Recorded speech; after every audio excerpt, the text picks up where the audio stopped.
d'une marche en 2013 là. À Conébouille, on vous a pris même en photo à l'époque. On assume. Si vous ne pouvez pas assumer ça, ce n'est pas la peine de faire ça. Ici même, quand vous êtes assis, à Honorable Mouktar qui disait qu'il le concède, l'opposition n'est pas proactive. Et vous avez dit aujourd'hui que vous aviez vu tout cela venir. Mais c'est aujourd'hui que vous... Je finis rapidement. Alpha avait promis de faire taire tous les partis politiques, mais aujourd'hui, même au-delà des partis politiques, peut-être qu'il a fait taire la presse, la société civile, le syndicat, et il a fait pas finir, parce qu'il a dominé le je le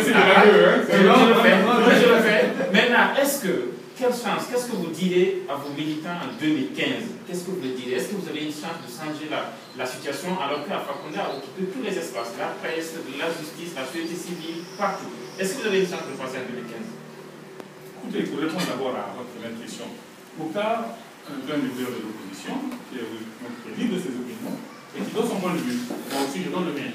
Voilà. Ce sont des clichés, non pas exactement, ce sont des clichés qu'on voit partout sur le net.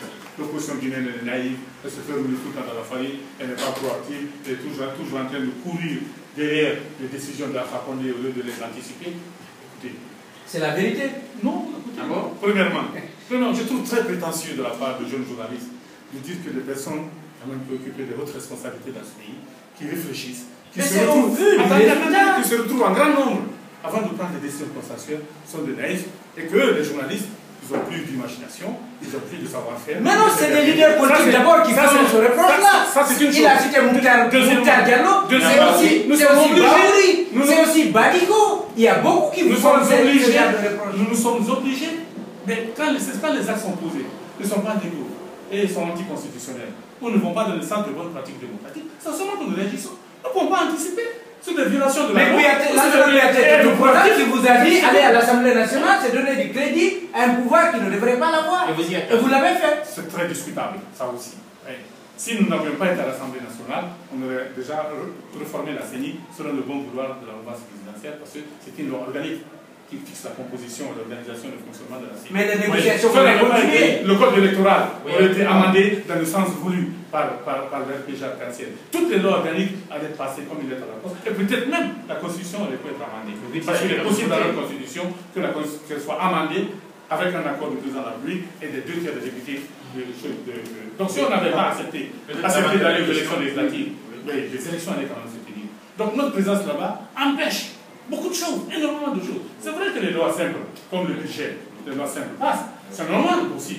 Le gouvernement doit assumer ses choix en matière d'objectifs ou d'objectifs budgétaires. Il doit en quelque sorte faire en sorte que le budget qui est le reflet de sa politique puisse être exécuté, qu'on puisse donc le juger sur la base de la politique qu'il développe et des stratégies qu'il met en œuvre. Si l'opposition pouvait empêcher de voter un budget, à ce moment, le pouvoir ne serait plus responsable des actes qu'il pose. Donc c'est pour vous dire que notre présence à l'Assemblée nationale, notre participation à l'Assemblée nationale a été une très bonne chose, avec un pouvoir comme celui-ci, qui ne se gêne pas, qui renie ses engagements, qui manque effrontément. Je vous assure, on aurait fait passer à la va-vite toutes les lois qu'on voulait, et nous, on n'aurait plus d'unique choix que la rue.